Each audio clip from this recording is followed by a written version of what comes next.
What's going on, everybody? This is your boy World Debuff, and welcome back to the channel. If you're new here, welcome. Please like, subscribe, and all that jazz if you want to. If you're returning, thank you guys for continuously to come and support the channel and the efforts that we are making here. We have loads of new subscribers now. We jumped up a lot more than I figured we would, especially being such a small channel and a competitive space that we're trying to carve out our little niche in. So thank you, and we will see where we at the end of 2026, which I look forward to seeing. And with all those pleasantries out of the way now, let's get into the video. And this video is, of course, another entry into our podcast, Patch Notes and Trauma, the podcast in which I get to yap about video games and things that I prefer to talk about. And since we're only 2 days away from Crimson Desert's launch, I figured why not? Let's talk about Crimson Desert from my perspective of a Black Desert player, what I think it will be and what I think it might not be. So I guess we should probably get out of the way. What is Crimson Desert? What is this game, right? Well, Crimson Desert started out as a prequel to, Black Desert, the currently popular MMO that I enjoy so much, so many hours, so much money put into, and I love the game, but I will never be able to fully recommend that game in its current state. But it's a great time if you have a certain mindset and be okay with some egregious microtransactions.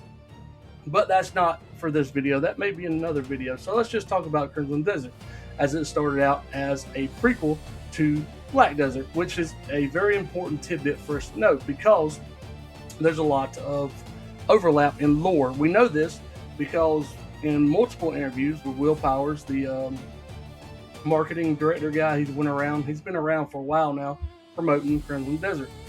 He talks about how the game started out as in this state as a precursor to Black Desert, and eventually the team developing the game kind of seen it could be something more than just another MMO.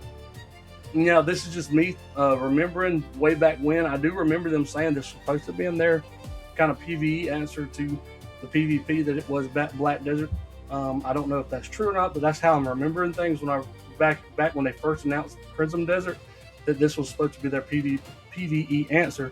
So that tells me it was going to be heavy story, a lot of different just interacting with the world instead of focusing on gearing up and getting ready for in-game PvP, which was like Conquest Wars and all that stuff. So with that being said, I'm assuming when they was developing this game, they seen that it could be something more special, something a lot more special. And they just kind of wanted to let it be its own. Let the baby bird fly from the nest, if you will. And with that mentality, what this developer did, which I do have a lot of kudos for him, I do have a lot of respect for him, they said, okay, well, let's try it. Let's tear it down and build it as a single player experience. And when doing that, they pretty much decided that, hey, we got to create our whole new engine. We want to do a whole new engine. Now, I don't know if the engine was created after the fact or did they create the engine while making the MMO. I'm thinking they probably created the engine after the fact, where they tore it down to develop this single player open world game because it wasn't doing like what it was supposed to do. Like, they wanted to do very specific things, like how the water worked, how the climate work, and all that jazz that the current Black Desert engine could not do. So this gave birth to the Black Space engine. Personally, I love the name. I think it sounds cool. I'm really looking forward to what they do with the Black Space engine in the future. So from that point on, they developed it into this that we know today. That they even went on record to say, hey, maybe we did announce a little too early, because I think this was announced like back in 2021 at an Xbox showcase, if I remember correctly. It's been a while ago that we've been kind of waiting on Crimson Desert. But here we are. We got it now in 2 more days. Now, with that said, what I think they will do very well will be the combat, for one. I think the combat will be done really well. I think the world will feel alive. And I do think the moment-to-moment gameplay of exploration and combat, like how combat and exploration will feed into one another, I think will be done really well. I'm really excited to see that. Now, what I don't think they will do well will be the narrative design. I don't think the narrative design will be done well. I don't know how they're going to handle the end game. I feel like looking at Black Desert and looking at open world games, I feel a little hesitant to say that this is going to have a fleshed out end game as far as what we're going to be doing is going to be grindy. I'm hoping I'm wrong. That's one of my concerns. I don't know about NPC interactions and players. I know we've seen tidbits of what we can do, but I'm going to get more into that here in a minute because I do want to focus on the positives, because the negatives for me are not deal breakers, if that makes sense, because I know the combat is going to be good. And if we look at some of the leaks and what some people have said about the actual combat, it's very, very complex with the combos and the various things we can pull off with our character, with Cliff, the main character. Of course, there's two other ones, but that's going to be another thing we'll talk about.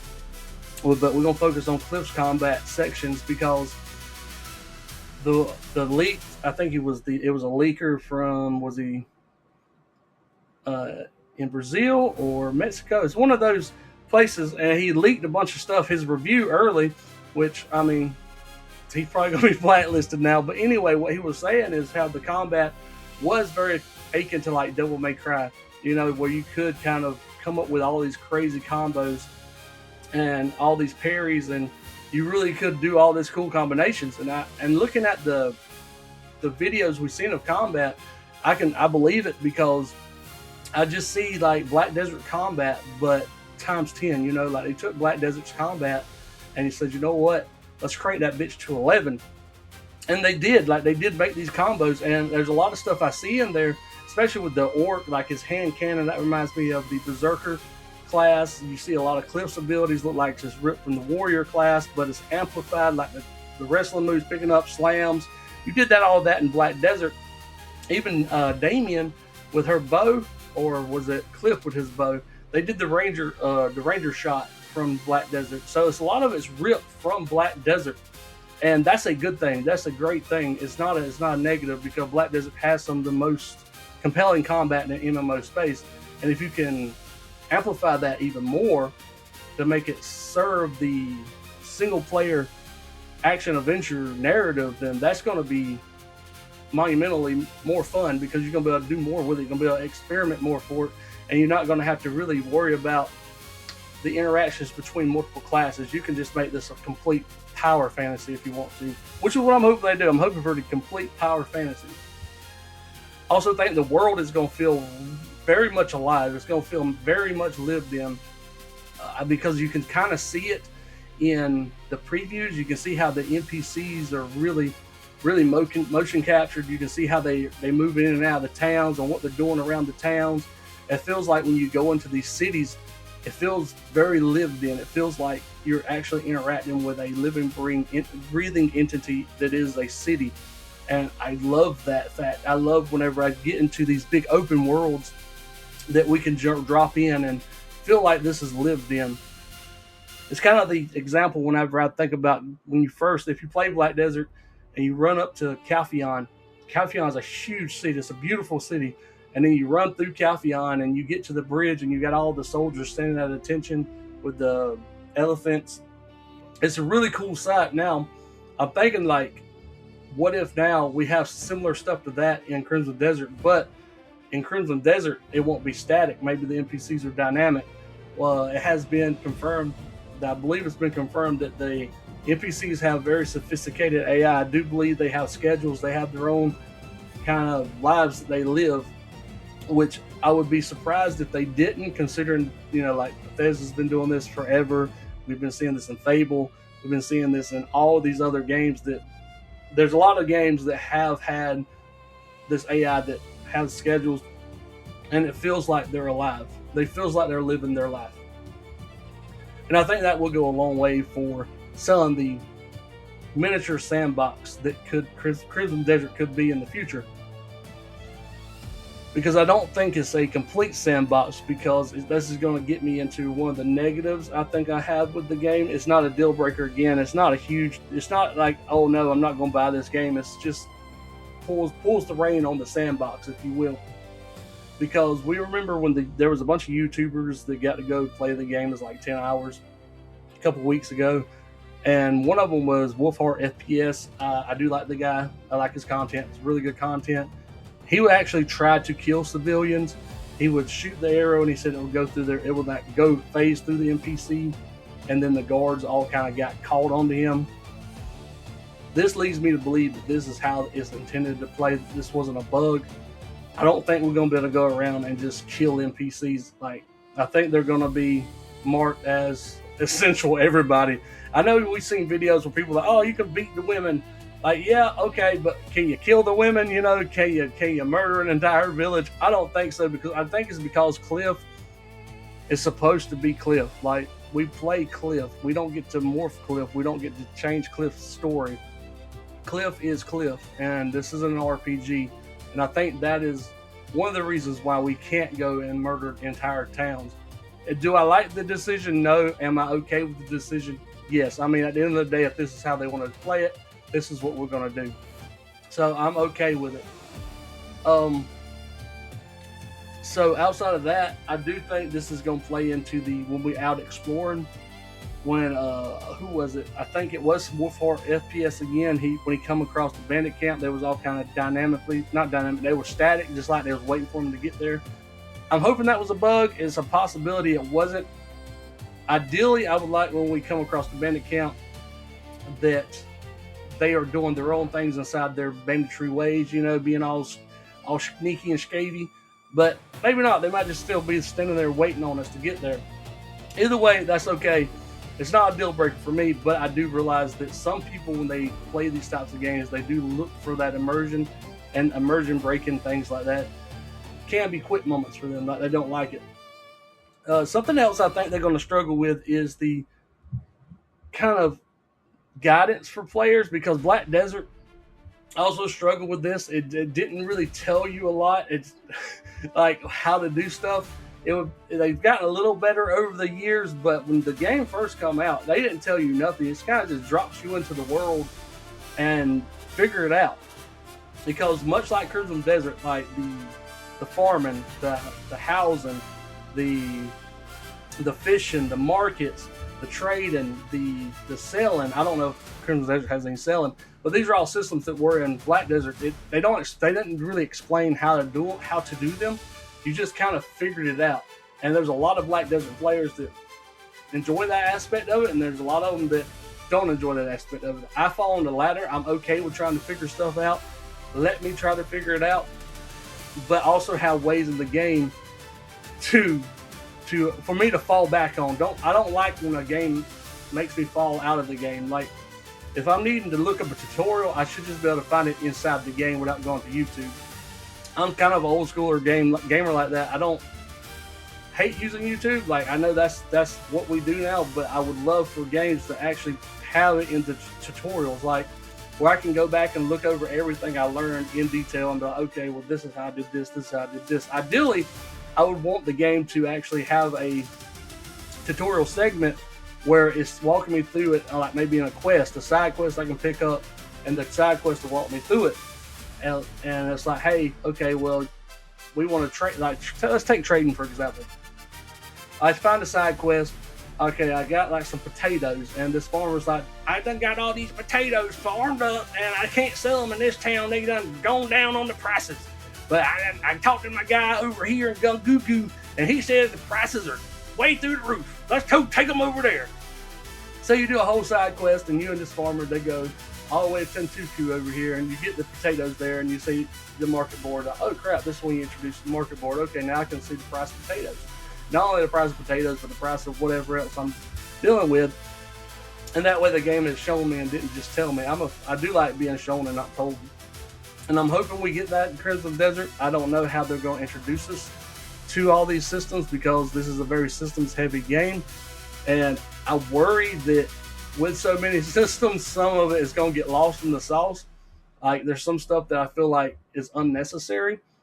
For example, if you look at the jump mechanic that I've seen in the playtest and whatnot, was like almost like a VR jump mechanic, right? You would hold like L2 or whatever, and the little blue circle would come out in front of you, and you can move that little blue circle around, release off the button, and then Cliff would jump to where that little blue circle is, right? Like, why is that there? Why didn't we just make the jump height and length, like the jump height, the momentum, be able to clear all of our jump sections? Why do we have to hold a button to have like VR movement almost? That's like reminds me when I'm in a VR headset and I'm needing to move my character around and it just teleports me there. I don't like that. Then I wonder if it can be circumvented in the future, because the force ability can allegedly, if we've seen them also the trailers, you can hit your force ability at the ground, you fly up in the air. So then couldn't you not technically just do that? It's like one of those things is, did you over design a system just to waste time? Like waste not your time, but also the player's time. Like, I don't like that system. And I don't see me being a fan of that system. I also don't understand the reason why some of the systems, like the banditry, for example, that we have to get a special mask to do banditry, like almost like a Gray Fox style mask. I guess this plays into Cliff's supposed to be Cliff, and Cliff don't do this. But if that's the case, why are we doing it anyway? You know, I get it. I don't know. It's just one of those things I won't know until I play the game. It's not a deal breaker. It doesn't stifle my excitement for the game. It just makes us go, why is that system there? Why is that system there? It's like we have all these systems. Did we need all these systems? But let's look at the systems I do think do need to be there and are really cool, like the trading with my little potato example. I do like trading in games. I do like the fact that I can take one item I may even grow in my base and sell it somewhere else for more of a profit. I will be engaging with that system. I like the fact that I can start my own little farm. I like that I can raise, it looks like we can raise cattle. It looks like we can actually like maybe even slaughter pigs. We don't know yet. Pretty sure that's what he was going to do. I hope that's what he's going to do. That would be really cool. I do like how we can build out our base and it evolves as we play the game, kind of like the Red Dead Redemption 2 camp. That's really peak. I cannot wait to get in that, because when we look at the house building, which we haven't seen too many people talk about, but it kind of looks just like what we could do in Black Desert. Like, they give us our furniture sets, our different decor, our stoves and things, and we can just plop it down our house, rotate it, change the colors, kind of just make it our own. I do like that. Again, that's another system ripped out of Black Desert. That's why I know these systems work, and I know they're going to be fine in the game, because these were just systems they were bringing from Black Desert into Crimson Desert, and then when they rebuilt the engine, they probably modified it and improved these systems and made them better. So I am fully confident in these systems working. What I'm not confident in is some of the other systems, like those movement systems, that don't really make sense to me, or even some of the puzzles. I've seen people say that they were hard, but nothing they showed me looked that hard if we had already got lead up to our abilities. Because the only way I could think any bit of that it would be difficult is if you did not get a lead up into the abilities you were supposed to be using. I like the example of the guy that climbed up on, it was a push button that you had to climb up on, and then you had to use force push, and then you use force push, it pushed the button in and solved the puzzle. And apparently this person that was playing didn't know he could do that, didn't know that he was supposed to climb up on it and then use force push while he was hanging on the side. Now, this ain't a detriment to this player. I don't know if they learned about climbing and force pushing in that same section, or if they would just say it here. But if the game has done its job properly, you should know that, I've just learned how to climb and I just learned how to use force push, so now I'm going to combine the two.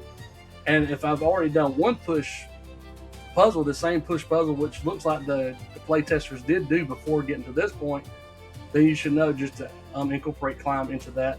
And now, I don't know if it was just because you were just rushing to try to get as much content and you weren't thinking about it, or the game didn't relay that information to you prior. So I don't know the situation with that.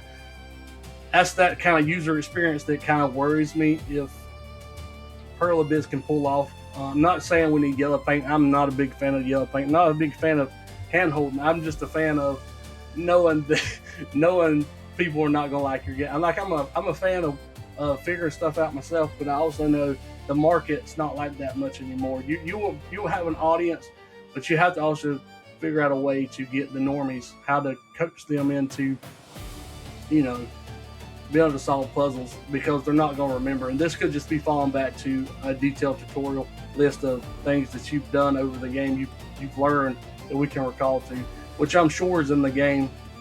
That might not have been available in that playtest. Again, that's why I'm not harping too much on this.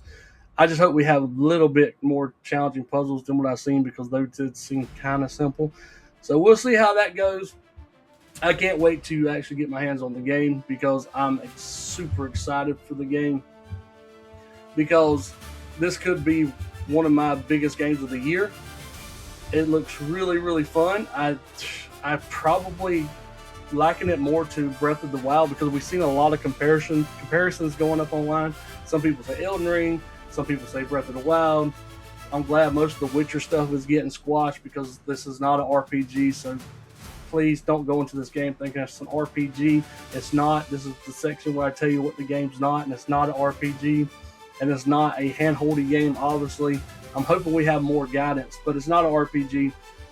From the stuff I've seen and stuff I can compare it to, it does look more like Tears of the Kingdom style game, the newer Zelda games, where you drop in, you don't really have levels, but you get power through other means.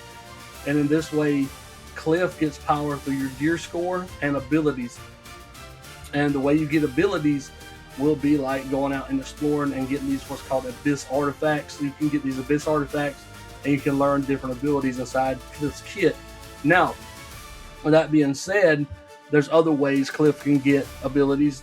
They say that you can actually witness stuff, like in Where Winds Meet. I'm gonna drop Where Winds Meet reference. If there's very early on, you have to go watch a grizzly bear do something to a little, damn it, my brain, beehive. You have to go watch a grizzly bear go do something to a beehive, and you have to actually witness him do this. You record him do this. You do this for a couple different things on Where Winds Meet to learn skills. Well, now in Crimson Desert, you can do the very same thing. You can actually have Cliff watch an ability, learn the ability, and it unlocks the Cliff's kit. I think, was it Luke Stevens? I think he said that he got to a boss battle that could do like a dodge roll. And if, in theory, if he would have used the slow time ability and then that observation ability at the same time, he could have learned the dodge roll mid-boss fight. Stuff like that really excites me. And it reminds me of like how Link kind of unlocks his abilities, not we're observing them, but with the Abyss artifacts, how Link would have to go to these temples and clear the temples, and you unlock different abilities. Like in Tears of the Kingdom, you get those spirit creatures that follow you around that gives you extra powers. That's why I think this is more Tears of the Kingdom and not more Elden Ring, in my opinion, the game itself. When you want a comparison, look at the newer Zelda games, Legend of Zelda games. I think it's going to be more towards that as far as your moment-to-moment gameplay. It's going to pull from a lot of different games. It's going to pull from like the Red Deads. It's going to pull from Elden Ring, but primarily the moment-to-moment gameplay. I think they have more of a Tears of the Kingdom in mind, where you're exploring the world, you're unlocking abilities, you're actually going to go unlock other areas. Let me rephrase that. Your story beats are going to drive you to unlock new areas. Like you may like want to go to the mountains, for example, and that means a character is going to come to you and be like, hey, there may be a member of our Greymanes that we're trying to rebuild. Maybe he's up in the mountains, right? So that's gonna propel you to go to the mountains. Okay, now I need to get to the mountains. I can get stronger to fight in the mountains, and so forth and so forth. That's how I think it's going to work. Now, where I think it's going to struggle, again, will probably be side quests. Because, hear me out, this was started out as a MMO. And what do MMOs notoriously have for side quests? Fetch quests. And if we look at the legendary skill up, our guy Raph, our beautiful, beautiful, most important voice on YouTube. But anyway, skill up.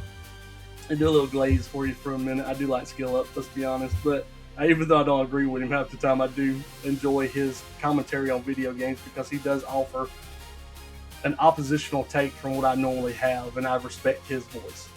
So when we look at Skill Up's playtest, he talks about the various side quests he interacted with. And the most common theme was, oh, bandits took X, please go get X. Bandits took X, please go get X. Fetch quests, right? It's going to be fetch quest, fetch quest, fetch quest. They're probably not going to play into no grand arching narrative. But what I do like what he said was that if you think about it, it's taken the times that they live in, like the common man time, like the struggle of the common man, the struggle of these villagers. Like, this is stuff they're dealing with, and this is what Cliff is choosing to engage with, and this is what Cliff is choosing to help with. Now, I'm okay with that. I played the crap out of Inquisition, and Inquisition was filled with terrible side quests, and I've done them all. I'm okay with it, but also understand that this is only a small section. It could be different. It could, like, the nobles could have bigger quests. There could be even larger, grandiose quests. I know the main quest is getting our gray mains back together in these big climactic, like, I don't know, like sieges, big climactic sieges, I think is what they say. That's the whole point of the main story that we know of, other than the biz stuff. There's stuff that we don't know yet, and we won't know until Thursday, which, it's just dragging, guys. It's dragging. But there's still so much more I want to talk about, but I will be making more videos in the future about Crimson Desert, because there's some stuff I want to comment on, but I won't know until I play the game, so I don't want to jump the gun on it, such as like the dragon, the mech, the jetpack, and how that actually is going to feel to play, or what it might do to the game. I don't know yet. There's stuff that I want to play before I make any judgments on. I don't want a reactionary take to that. I know how I feel about it, but it could just be fun, because when I first seen it, I said, "Oh, that's kind of dumb. That could ruin something." I don't know. I just want to play it. Let me play it. Let me get my hands on it. I cannot wait to play it. I haven't seen anything they've shown that told me this is going to be a bad game. I think we're looking at a solid 8, maybe 9 level game here, which is good. That's great. I will give you official verdict whenever I play it to completion. So I'm probably looking at like, what, 200, 300 hours of content, because I want to do everything we can do in this game. I'm looking at this game like it could be my game of the year. The only other game I'm excited for this year, I know this is crazy, but the new Sword Art game is actually what I'm hyped for right now outside of Crimson Desert. So we'll see. What are your guys' thoughts on Crimson Desert? I would like to know in the comments below. Are you excited? Do you think it's overhyped? Do you think it's going to deliver? What is your concerns? Because I know there are concerns to have. Not every game is going to be perfect, and not every game is for everyone. This game just looks like a game that is for me, and I hope that is the case, because I'm really, really fiending. I think this could be what I wanted Dragon's Dogma 2 to be. I enjoyed Dragon's Dogma 2, but it ended too abruptly, and there was a lot of problems I had with Dragon's Dogma. And this looks like it could be the game that I was hoping Dragon's Dogma would be, as far as the world, the exploration, the monsters. I'm always a huge fan of how Pearl Abyss takes risk, especially in the style department. They do it in Black Desert. They do it here with the steampunk versus high fantasy stuff. Like, one minute you're fighting goblins and orcs, next you're fighting these mechanized wolves. We see it in Black Desert, now we're seeing it here. I'm also very excited to see all the Easter eggs they leave for us Black Desert players, because we see, if you've seen Hexbury in the last trailer, or a couple trailers ago, that's from Black Desert. So we know they have confirmed there will be Easter eggs for us Black Desert players to pick up on. And I cannot wait, personally. I cannot wait to get in there and just jump into the world of Powell and pretty much bring my crew back together. I mean, I like Cliff. I like everybody they've shown so far. I know narrative's going to be weak, but if it's just good enough to keep me going forward, I'm happy. And if you have been here this long, thank you guys. Thank you for hanging out with me. Thank you for taking the time out of your day to watch my videos. And I'll see you guys in the next one. And I love you guys so much.